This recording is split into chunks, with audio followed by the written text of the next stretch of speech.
ముఖ్యంగా ఈరోజు ఈ నిషాముక్తి భారత్ ఇది ఒక క్యాంపెయిన్లా తీసుకోవాల్సిన అవసరం ఈరోజు ఏర్పడింది. అట్ ద సేమ్ టైం ఒక భారతదేశంలో అతి శక్తివంతమైన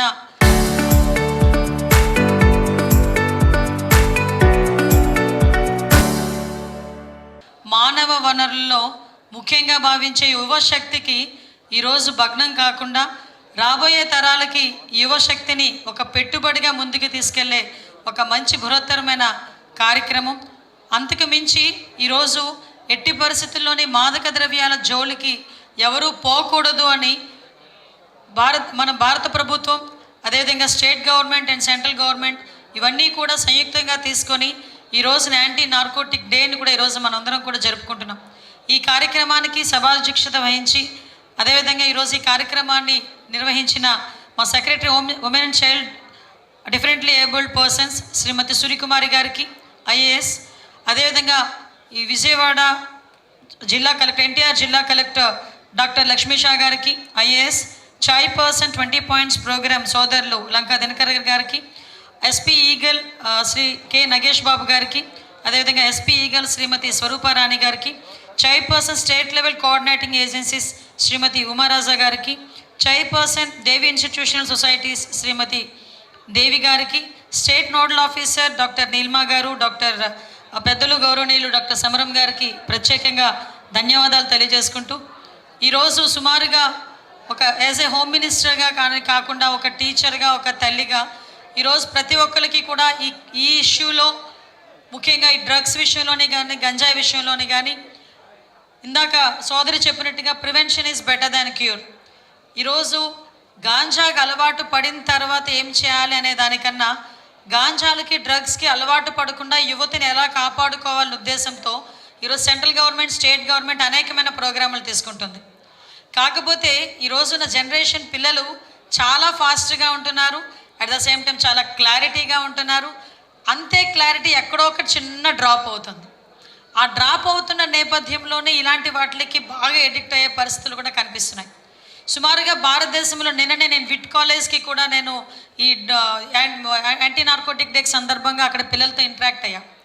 అక్కడికి వెళ్ళినప్పుడు కూడా చెప్పాను, సుమారుగా మన భారతదేశంలో దగ్గర 3.5 నుంచి 4 కోట్ల మంది ఈ గాంజాకి డ్రగ్స్కి అలవాటు పడిపోయినట్టున్నారు. అదే కాకుండా చాలామంది ఫస్ట్ టైం ఎలాగ స్టార్ట్ చేస్తారు, ఆ ఏజ్ గ్రూప్ కూడా దగ్గర చూసుకుంటే ఇందాకే మేము అందరం మాట్లాడుకున్నాం, మా సూర్యకుమార్ గారు, కలెక్టర్ గారు అందరం కలిపి దగ్గర 13 సంవత్సరాల నుంచి 18 సంవత్సరాల మధ్యలో ఉన్న వాళ్ళు స్టార్ట్ చేయడానికి చాలా ఉత్సుకత చూపించే పరిస్థితులు కనిపిస్తున్నాయి. అలవాటు ఎలా వచ్చింది అంటే త్రూ ఫ్రెండ్స్ ద్వారా వచ్చింది. ఎంతో తెలుసా, 60 to 70% పక్కనున్న ఫ్రెండ్ ఇన్స్టిట్యూట్ చేయటం వల్ల, పక్కనున్న ఫ్రెండ్ ఇలా చేస్తే బాగుంటుంది ఒక్కసారి చూడు అని చెప్పడం వల్ల అలవాటైన వాళ్ళు 60 నుంచి 70% మంది ఉన్నారు. అంటే నిన్న కూడా నేను ఒక మాట చెప్పాను, ఏదో సినిమా డైలాగ్లో చెప్పినట్టుగా మనకు శత్రువులు ఎక్కడో ఉండరు, చుట్టూ ఉంటారంటారు కదా. అలాగే మనకి ఈరోజు ఈ గాంజా డ్రగ్స్ విషయంలో మనకు అలవాటు చేసే వాళ్ళు మన స్నేహితులు అనుకునే కన్నా మనకి శత్రువుల కింద భావించే పరిస్థితులు ఈరోజు చాలా ఉన్నాయి. ఈరోజు ఇక్కడికి వచ్చిన స్టూడెంట్స్ చాలామంది 10th క్లాస్, ఇంటర్మీడియట్ స్థాయి వరకు చాలామంది ఉన్నారు.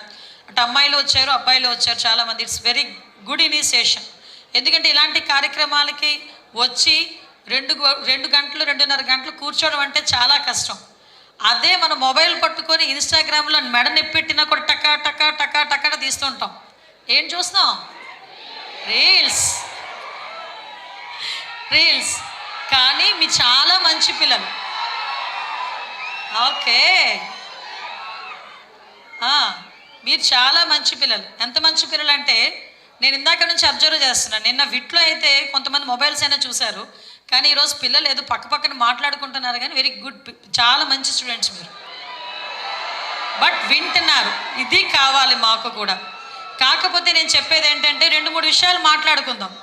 ఇందులోని ఎంతమంది రేపు పొద్దున ఫ్యూచర్లో మేము ఒక ఐఏఎస్ ఆఫీసర్ అవుతామనుకున్న వాళ్ళు ఒకసారి చేతులు ఎత్తండి. ఐఏఎస్ రా, నేను హీరోని అడగలేదు, ఐఏఎస్ని అడిగాను అంతే. IPS okay. ఇంజనీర్స్, ఇంతమంది ఇంజనీర్లు రాబోతున్నారు సార్ మనకి. ఓకే. టీచర్స్ అరే టీచర్స్ లేకపోతే పిల్లలు పాఠాలు ఎలా వస్తాయి? పైన ఉన్నారు. ఓకే, మిలిటరీకి ఎంతమంది వెళ్దాం అనుకుంటున్నారు? నేవల్ సైడ్ కానీ మిలిటరీ సైడ్ కానీ? ఓకే. పాలిటిక్స్లోకి ఎంతమంది వద్దాం అనుకుంటున్నారు? ఓ, నిజంగా నేను ఎక్స్పెక్ట్ చేయలేదు. It's very good to see and good to hear. Literally all the best all of you my dear. అంటే కాబోయే ప్రజాప్రతినిధులందరికీ ఎందుకు చెప్తున్నానంటే, ఎస్, ఇంకొక క్వశ్చన్ అడుగుతాను ప్లీజ్. ఇంకొక క్వశ్చన్, ఒక్కటే క్వశ్చన్, ఇంకొకటి. ఎంతమంది జైలుకి వెళ్దాం అనుకుంటున్నారు? జైలుకి రా బాబు, నేను చెప్తుంది ఇది సినిమా కాదు. ఎంతమంది జైలుకి వెళ్దాం అనుకుంటున్నారు? పక్కోడు చెయ్యెత్తినా కూడా చెయ్యి చాలా గట్టిగా నొక్కుకోవాలి మనం, నేను వెళ్ళను అని. అవునా? ఎస్, ఒక క్లారిటీ అయితే మీకు మంచిగా ఉంది. ఎందుకు ఈ అన్ని క్వశ్చన్స్ అడిగానంటే, ఇక్కడ మేము కూర్చున్న మేమందరం కూడా ఆ ఏజ్ నుంచి వచ్చిన వాళ్ళమే.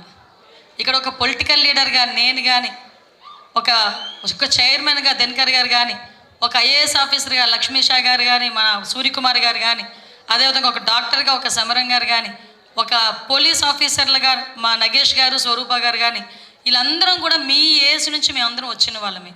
అంటే మీ ఏజ్ నుంచి మా ఏజ్కి వచ్చేసరికి మేమందరం కూడా రూల్ చేసే పొజిషన్కి మేమందరం కూడా వచ్చాం. ఎందుకు ఈ మాట చెప్తున్నాను అంటే, నెక్స్ట్ జనరేషన్కి మీరు కింగ్స్ క్వీన్స్. అటువంటిది మీ తాలూకా శక్తి సామర్థ్యాన్ని మీరు ఎంత జాగ్రత్తగా వినియోగించుకుంటే ఇలాంటి పొజిషన్లోకి వచ్చి నుంచొని ఇలాంటి పొజిషన్లోకి వచ్చి సేవ చేసే అవకాశాలు వస్తాయో మీరందరూ ఆలోచన చేసుకోవాలి. ఇక్కడికి వచ్చిన వాళ్ళు చాలామంది నాకు తెలిసి వ్యవసాయ ఆధారిత కుటుంబాల వాళ్ళు చాలామంది ఉంటారు. మ్యాక్సిమం చిన్న చిన్న ఉద్యోగాలు చేసుకుని తల్లిదండ్రులు పెంచుకొని పోషించుకున్న వాళ్ళు కూడా చాలామంది ఉంటారు. ఈరోజు మిమ్మల్ని అందరినీ హాస్టల్కి పంపించాలంటే ప్రతి తల్లికి పెయినే. అక్కడికి వెళ్ళి నా కొడుకు సరిగా తింటాడో లేదో తెలియదు, నా కూతురు సరిగా తింటుందో లేదో తెలియదు అని. ఇందాక మేడం ఒక బ్యూటిఫుల్ క్వశ్చన్ అడిగారు, అమ్మా నాన్నలకి కామన్గా ఉన్న ఒక వర్డ్ ఏంటి అని. నువ్వు ఫోన్ చేసి చేయగానే బాగా చదువుతున్నావా అని అడగదు అమ్మ, తిన్నావా అని అడుగుతుంది. నాన్న అడుగుతాడు బాగా చదువుకున్నావా లేదా అని.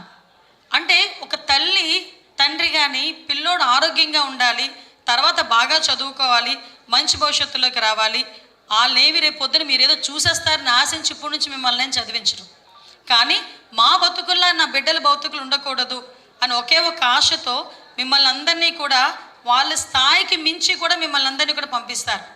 మీరు మామూలు ఫోన్ అడిగితే ఏ ఐఫోన్ లాంటిదో టచ్ ఫోన్ లాంటిదో ఏదో ఒకటి ఇస్తారు. మీరు మామూలు బట్టలు అడిగితే ఒక జత బట్టలు అడిగితే 2-3 జతలు ఇస్తారు. ఎందుకు? తోటి స్టూడెంట్స్ దగ్గర తక్కువ అవ్వకూడదు అని. అంటే ఇన్ని ఆలోచన చేసుకొని ఒక్కసారి మన తల్లిదండ్రులు మనం పంపించినప్పుడు ఎవడో ఎందుకు మనకి స్నేహితుడు అని చెప్పొచ్చి ఒక్కసారి అలవాటు చూస్తూ ట్రై చేయి అని అంటే, అలాంటి వాటికి కూడా సిగరెట్లకి, మందులకి, గాంజాకి అలవాటు పడిపోతే మన మీద మన తల్లిదండ్రులు పెట్టుకున్న ఆశ ఎలాంటిదో ఒకసారి ఆలోచించండి. అదేవిధంగా మీకు ఒక మాట చెప్పాలి, ఈ మధ్యకాలంలో పెద్ద సినిమా చూసారా? అందరూ చూసారా?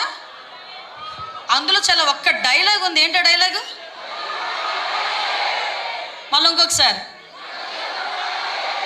మళ్ళీ పుడతామా ఏంటి కదా. ఆ మళ్ళీ పుట్టని జీవితానికి గాంజా అలవాటు చేసుకొని ఊరోళ్ళందరూ తిడతా ఉంటే ఎక్కడ పడిపోతామో, ఎవడొచ్చి తీసుకెళ్తాడో తెలియక, ఏ పోలీసోడు వచ్చి అరెస్ట్ చేస్తాడో తెలియక, ఏ జైల్లో పెడితే ఏమి తినాలో అర్థం కాక, ఇంటికి వెళ్తే అమ్మా నాన్నలు ఏదో తంతారేమో భయపడి, ఉద్యోగాలు వస్తాయో తెలియక ఇలాంటి జీవితం గడపడం అవసరమా? ఉన్నది ఒక్కటే జీవితం, మళ్ళా పుడతామో లేదో కూడా తెలియదు. కాబట్టి ద బెస్ట్ సిటిజన్ కింద, ద బెస్ట్ స్టూడెంట్ కింద మనం మారాల్సిన అవసరం ఎంతైనా ఉంది. నేను ఇది మీరు అనుకున్నది మీరు రకరకాలుగా అనుకోవచ్చు. చాలామంది ఏం చెప్తారంటే వచ్చి, ఏముంది ఒక్కసారే కదా, జీవితం చిన్నదే కదా, అన్నీ చూసేద్దాం అనుకునే వాళ్ళు స్టార్టింగ్లోనే పోతాడు ఇలాంటివన్నీ చూస్తే. నేను నా కళ్ళతో చాలా సందర్భాల్లో చూశాను. మొన్న రీసెంట్గా ఒక ప్రిజన్కి నేను విజిట్కి వెళ్ళాను. ఒక కుర్రాడు చాలా మంచిగా కనిపించాడు. నేను చూసిన వెంటనే సూపరింటెండెంట్ని అడిగా, ఏంటి అబ్బాయి ఏం చేశాడు అని. అంటే ఇలా చూశాడు, గాంజా కేసమ్మా. నాకు అసలు అలా అనిపించలే పిల్లోడిని, ఏమైందయా అన్న. అంటే అబ్బాయికి క్యాంపస్ ఇంటర్వ్యూస్లో 18 లక్షల రూపాయలు అబ్బాయికి ప్యాకేజ్తో జాబ్ వచ్చింది. అంటే అలాంటి పిల్లోడు జైల్లో మగ్గాల్సిన అవసరం ఏమొచ్చింది అని నేను అడిగితే, ఆ అబ్బాయి కేవలం పక్కవాడు ఎవడో ట్రై చేయి అన్నందుకు ఆ జేబులోని ఆ గాంజాన్ని దొరికితే తీసుకొచ్చి ఈరోజు జైల్లో ఉన్నాడు. ఇలాగా విశాఖపట్నం ప్రిజన్కి వెళ్తే చిన్న చిన్న అవసరాలకి డబ్బులు లేక చాలామంది ట్రాన్స్పోర్టేషన్ చేసి కూడా చాలామంది సుమారుగా 2100 మంది జైలు కెపాసిటీ ఉంటే అందులో 1000 మంది గాంజా కేసులో రిమాండ్ ఖైదీలు. అందులో 1000 మందిలో 700 మంది దగ్గర 600 మంది 18 సంవత్సరాల నుంచి 24 సంవత్సరాల వాళ్ళు. అంటే ఒక క్రూషియల్ ఏజ్లో వాళ్ళు వేసిన ఒక తప్పటడుగు వాళ్ళ జీవితాలు ఒకటే నాశనం అయిపోవట్లే. ఈరోజు వాళ్ళ తల్లిదండ్రుల పరిస్థితి, మానసిక పరిస్థితి, వాళ్ళ తల్లిదండ్రుల గ్రామాల్లో వాళ్ళ పరిస్థితి, అంటే ఒక రకంగా చెప్పాలంటే మీ ఒక్క అలవాటు మొత్తం వ్యవస్థనే మొత్తం అంతా కూడా ఇబ్బంది పెట్టే పరిస్థితులకు వచ్చే పరిస్థితులు కనిపిస్తున్నాయి.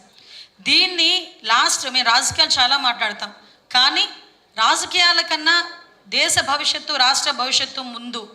కాబట్టి మేము ఇనిషియేషన్ తీసుకోవాలని గౌరవ ముఖ్యమంత్రి గారు, ఎస్పెషల్లీ మీ అందరి విద్యాశాఖ మంత్రి నా సోదరుడు నారా లోకేష్ గారు, వీళ్ళందరూ కూడా చాలా ప్రత్యేకమైన దృష్టి పెట్టి ఈరోజు, అదేవిధంగా మన డిప్యూటీ సీఎం పవన్ కళ్యాణ్ గారు అందరూ కూడా వెయిట్ చేస్తున్నారని సంగతి తెలుసబ్బా.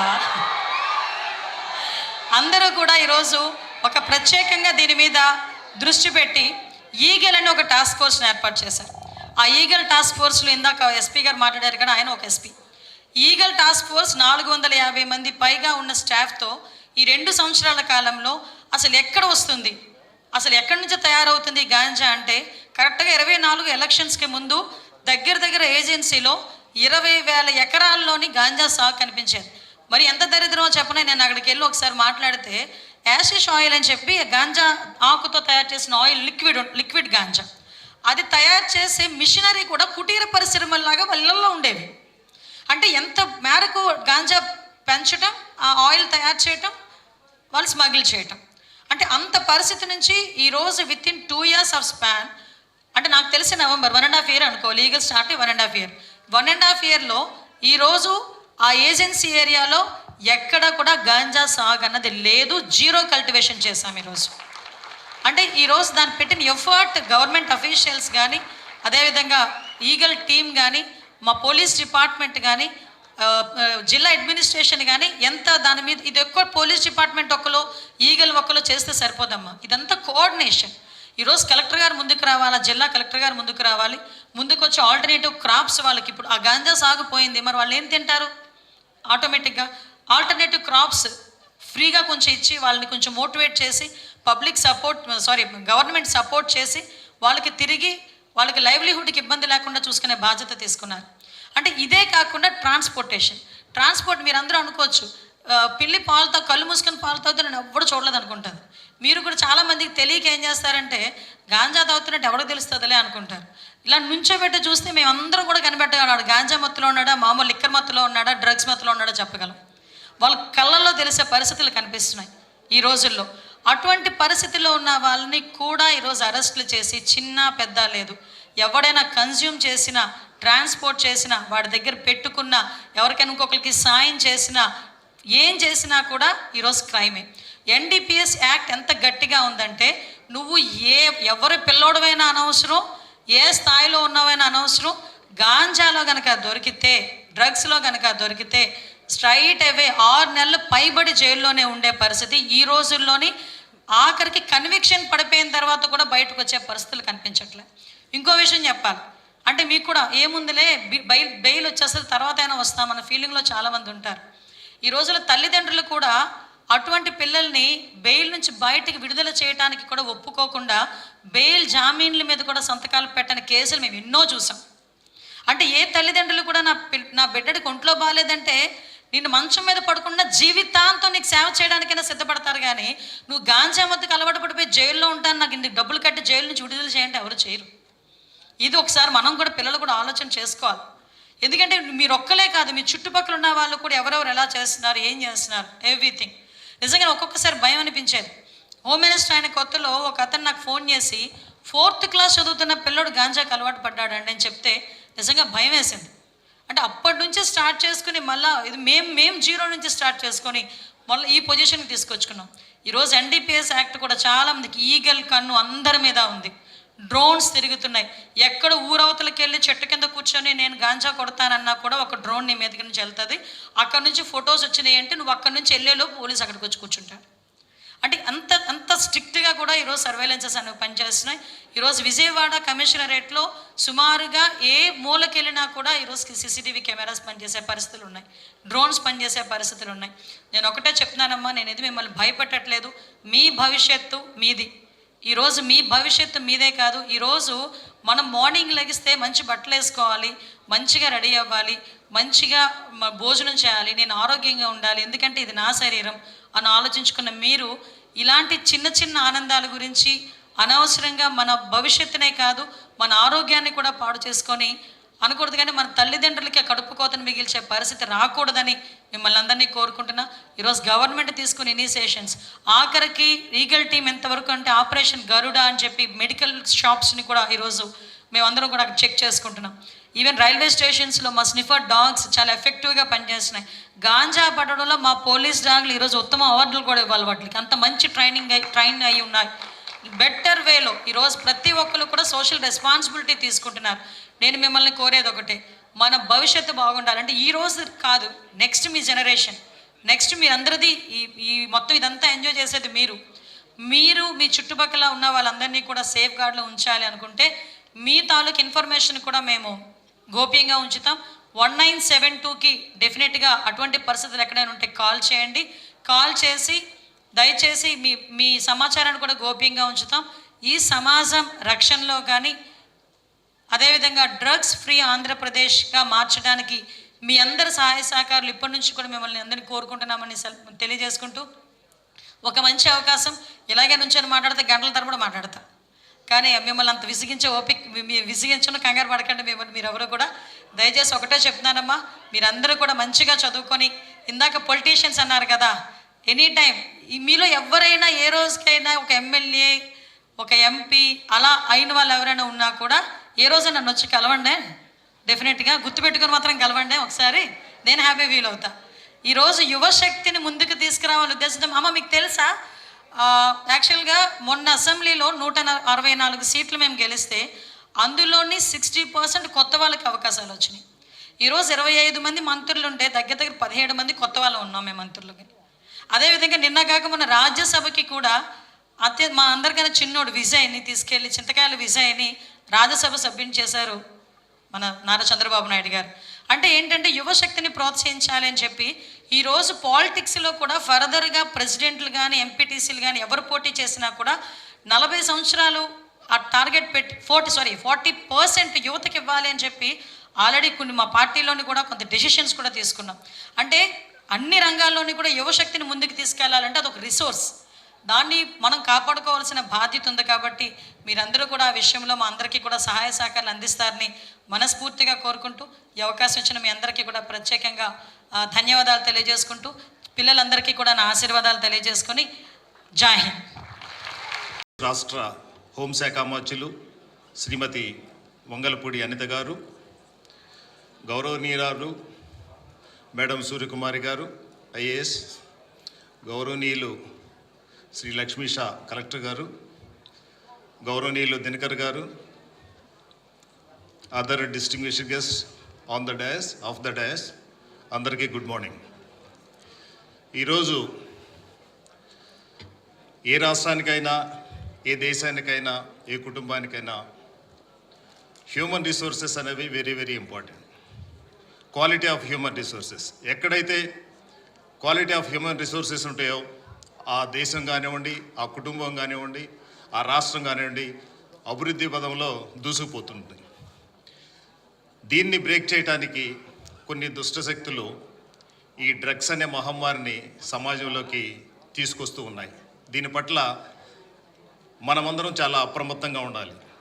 గవర్నమెంట్కి చాలా ప్రయారిటీస్ ఉంటాయి.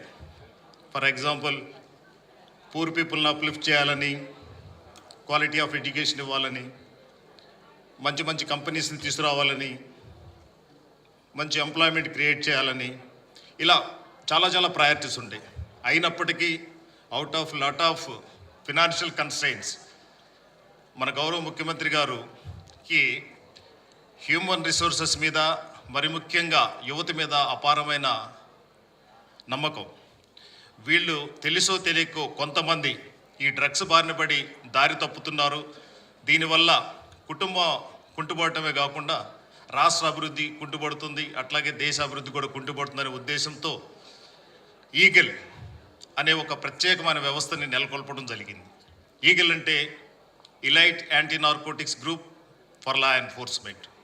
దీని యొక్క ముఖ్య విధి ఏంటంటే డ్రగ్స్ ఎవరైతే రవాణా చేస్తున్నారో, ఎవరైతే పండిస్తున్నారో, ఎవరైతే వ్యాపారంగా చూస్తున్నారో వారిని కఠినంగా శిక్షించడం, అలాగే ఎవరైతే మన యువత ఉన్నారో, ఎవరు సోదరులు ఉన్నారో వాళ్ళలో అవేర్నెస్ క్రియేట్ చేసి వాటి బారిన పడకుండా రక్షించడం ఈ ఈగల్ యొక్క ముఖ్య విధి.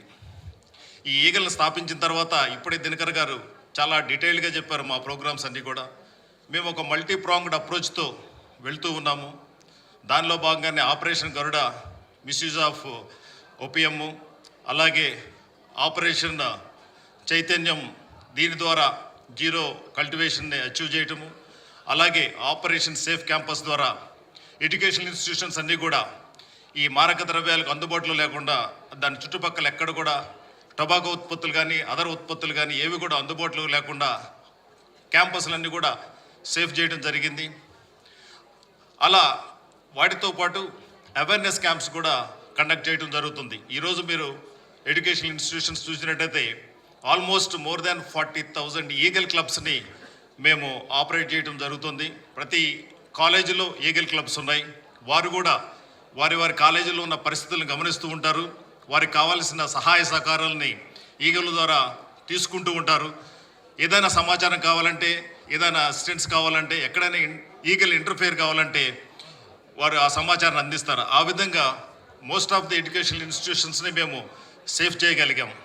మీకు ఎలాంటి సమాచారం కావాలన్నా కూడా, ఎలాంటి సమాచారం అందించాలన్నా కూడా ఈగల్కి ఒక టోల్ ఫ్రీ నెంబర్ ఉంది, 1972. మళ్ళీ చెప్పాలి, 19 ఎస్, ఇది టోల్ ఫ్రీ నెంబర్. ఈ నెంబర్ ద్వారా మీరు ఎలాంటి మాదక ద్రవ్యాలు ఉపయోగించే వారి సమాచారం చెప్పాలన్నా చెప్పొచ్చు. అలాగే ఎవరన్నా మాదక ద్రవ్యాల అలవాట్లో పడిన వాళ్ళని ఎలా రెస్క్యూ చేయాలి, వాళ్ళని ఎక్కడ డీఅడిక్షన్ సెంటర్లో చేర్చాలి, రీహాబిలిటేషన్ సెంటర్స్ ఏమున్నాయి, వాటి ఇన్ఫర్మేషన్ కూడా తెలుసుకోవడానికి అవకాశం ఉంటుంది. కాబట్టి ఈ అవకాశాన్ని ఉపయోగించుకోవాలి. ఇంకా కూడా ఎన్డీపీఎస్ యాక్ట్ అనేది చాలా కఠినమైన చట్టం. ఎవరైతే ఈ మారక ద్రవ్యాలు ఈ వ్యాపారం చేస్తున్నారో, ఎవరైతే పండిస్తున్నారో, ఎవరైతే పెడ్లింగ్ చేస్తున్నారో వారికి అందరూ కూడా ఈగల ద్వారా ఒక కఠినమైన హెచ్చరిక. ఈ రాష్ట్రం ఎంత మాత్రం మీకు సేఫ్ కాదు, వీలైనంత త్వరలో ఈ రాష్ట్రాన్ని విడిచిపోవాలి, లేదా మానుకొని మీరు కూడా జనజీవన స్రవంతిలో కలిసి ఈ రాష్ట్ర అభివృద్ధికి అందరూ సహాయపడాలని విజ్ఞప్తి చేసుకుంటూ థ్యాంక్ యూ సో మచ్.